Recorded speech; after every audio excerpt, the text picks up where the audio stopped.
with the WWF putting on a memorable pay-per-view last night with big anticipation for the follow-up heading into WrestleMania. WCW 6 Days from the SuperBrawl pay-per-view also had a loaded card for the event with almost every available top star in the company involved in high-profile feuds.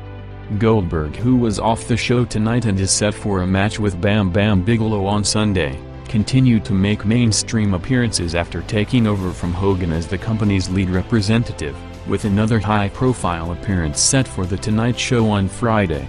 After being attacked by Hall, Nash and Disco last week, Arn Anderson chased Disco outside the building and was taken out by security, setting the stage for the big angle coming up with Ric Flair on the way to the arena, with the rest of the first hour featuring 2 matches of Saturn vs. Flynn, and a 6-man tag match going 18 minutes over 2 quarters.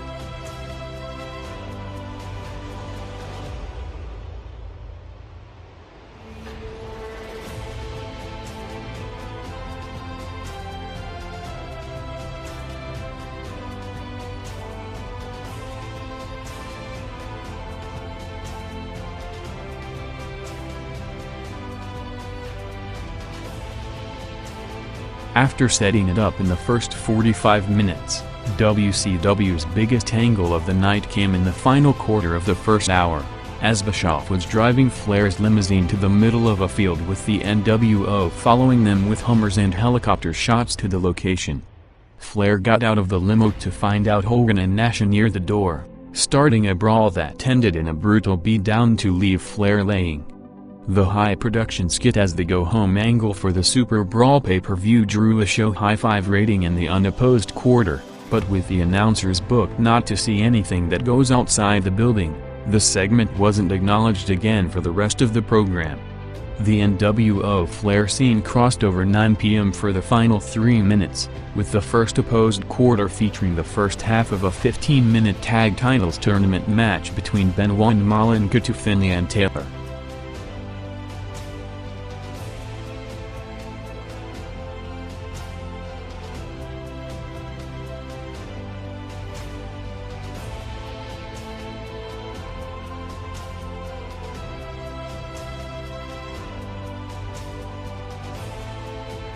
A day after one of the biggest beat pay-per-views in company history that saw the first ever Austin vs. McMahon singles match with the debut of Paul Wight and the pay-per-view blow-off of the Rock Mankind program, the WWF started the Road to WrestleMania 15 with Shawn Michaels making his Raw return to open the show with him calling out Austin and Mankind as the WrestleMania headliners.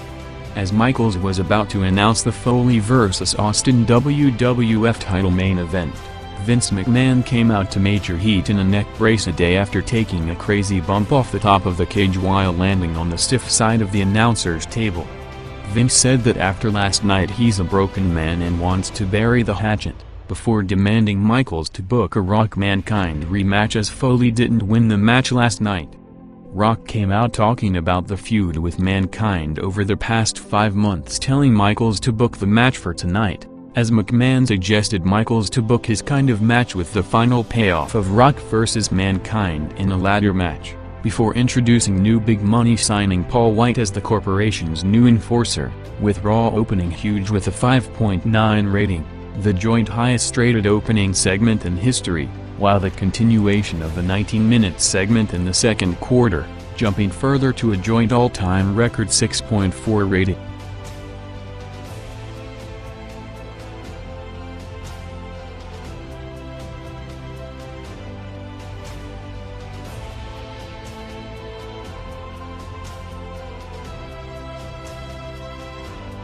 While the uncertainty over the WrestleMania main event was going on in the TV storylines, a similar angle was also legitimately happening behind the scenes as far as the day of the show tonight at the Civic Coliseum in Birmingham, Alabama. With the headline match of Austin vs. Rock set over 5 months in advance, recent storylines brought the suggestion of perhaps changing the Rock-Austin singles match into a 3-way with Mankind. Head writer Vince Russo, who pushed for the change, was setting up the TV angles to lead to the Triangle feud, before getting the word from McMahon that the match is back to a Rock-Austin singles match.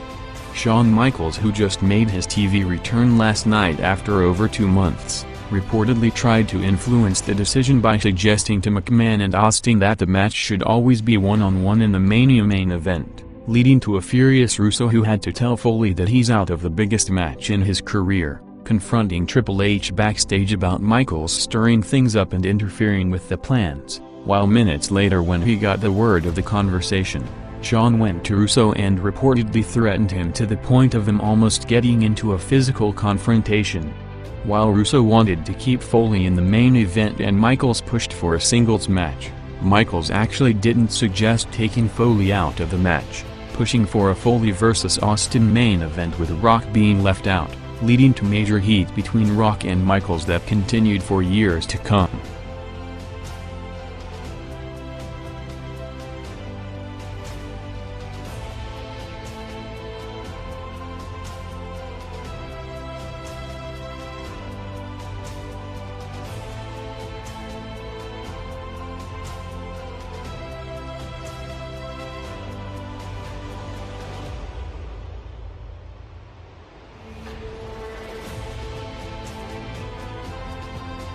While Raw was reaching peak viewership with the gap during the last 30 minutes growing to one of the biggest margins in history with the Big Star Power promo segment and following match, WCW's long tag match with 2 commercial breaks in the middle saw the show plummet to a 3 rating in one of the lowest quarters in years.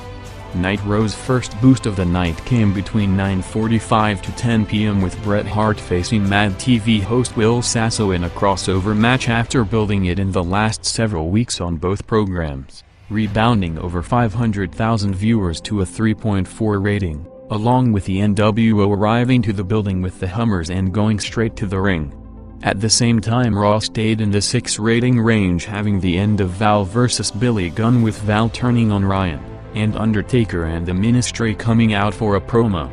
Taker and Bearer sent a message to Vince McMahon saying that they're gonna take over the company, hinting at something that McMahon and his corporation can't overcome while referring to a greater power for the first time, bringing out Bossman to start the build to the Taker vs. Bossman WrestleMania match.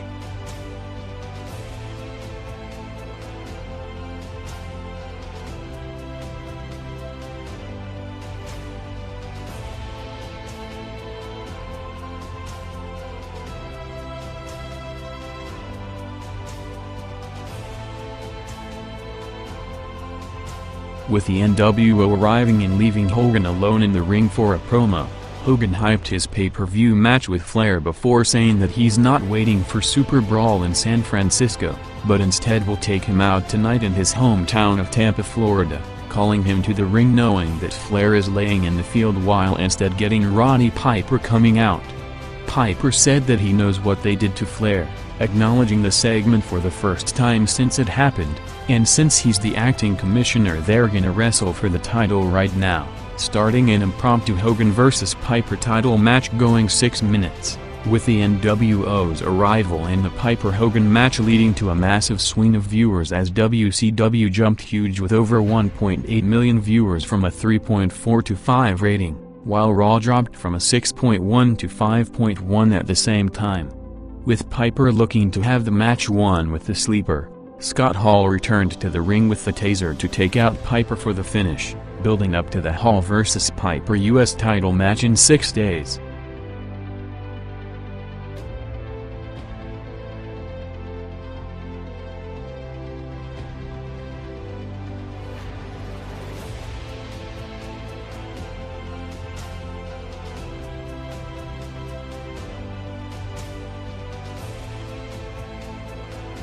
Raw's top-of-the-hour quarter saw Shane and Kane vs. Triple H and X-Pac tag match with the European title on the line, going head-to-head with the Hogan vs. Piper match to lead to by far the closest margin of the night between the shows, as while Raw held over a 2 rating point margin for the entire night, the nWo's arrival with Hogan vs. Piper brought Nitro neck and neck with a 5 to 5.1 rating gap.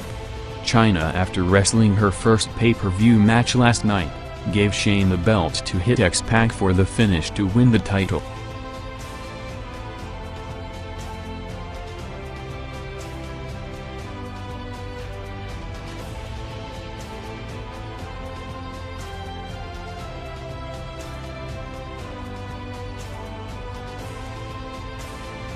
After already having 2 tag matches on the night going 18 and 15 minutes, WCW had the second round of the tag titles tournament in another long tag match going 17 minutes, dropping back from a 5 rating range to a 3.2. Not helped by the competition, as Raw jumped big at the same time, having a Bob Holly vs. Blackman hardcore match all over the building, a day after Holly and Al Snow had one of the wildest hardcore matches in history that ended up in a river, featuring the return of Bart Gunn for the first time since winning the Brawl for All tournament, confronting his former tag partner, with Holly using shoot as work, saying that he was the only one Bart couldn't knock out to set up a hardcore match between them next week.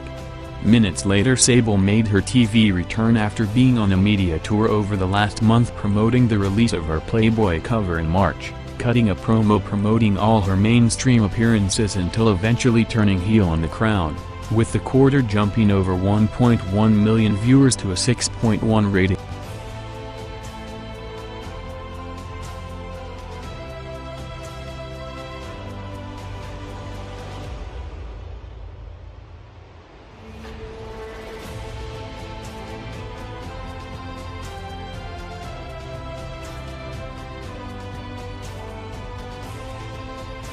With wrestling television almost doubling its viewership from the start of '98 to the end of it, a listing during the week of the top 100 shows on cable TV during the year 1998 showed wrestling's dominance, with 32 hours of the 100 being WCW or WWF programs, with WCW holding 17 to WWF's 15. With Nitro's second hour between 9 to 10 p.m. on August 31st placing the highest with a 6.6 rating.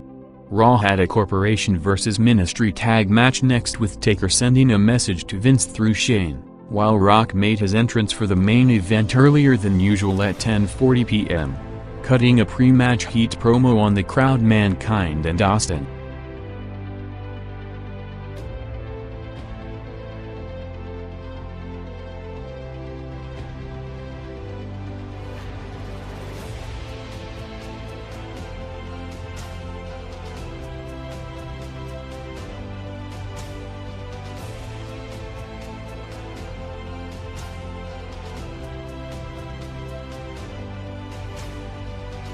After a final quarter filled with recaps, commercial breaks and pay-per-view hype video packages, the nWo were back out for the main event a few minutes from the top of the hour for the show closing angle, interrupting the Michael Buffer introduction and sending him out of the ring while calling out Ric Flair again.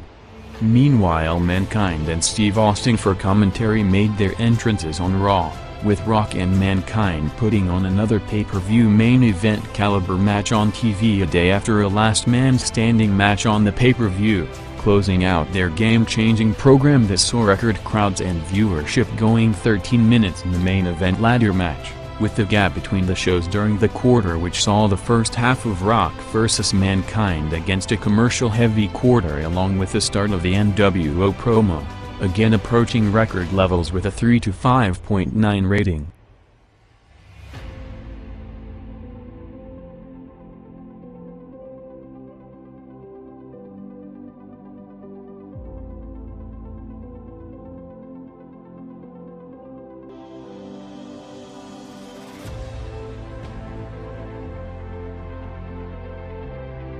WCW in 3 minutes in the overrun for the SuperBrawl go-home segment, with Ric Flair arriving to the building, barely limping to the ring before being taken out by the nWo along with the rest of the Horsemen, with Nitro again jumping big for the nWo Flair segment, picking up over 1.6 million viewers to a 4.5 rating, showing strong interest in the main event program, drawing between 4.5 to 5 rating for its 3 quarters. But with a massive gap to the rest of the show format, which featured 3 long tag matches with no build-up, hovering around the low 3s in a unique viewing pattern rarely seen before.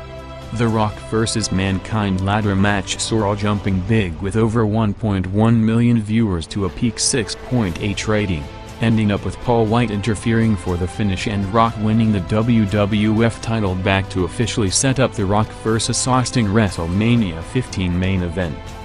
The WWF on its hottest run in history, heading into what is expected to break every pay-per-view record on March 28, started the build-up with Raw drawing an all-time record 5.9 rating, breaking the record set on January 4 to become the highest-rated show in Monday Night Wars history.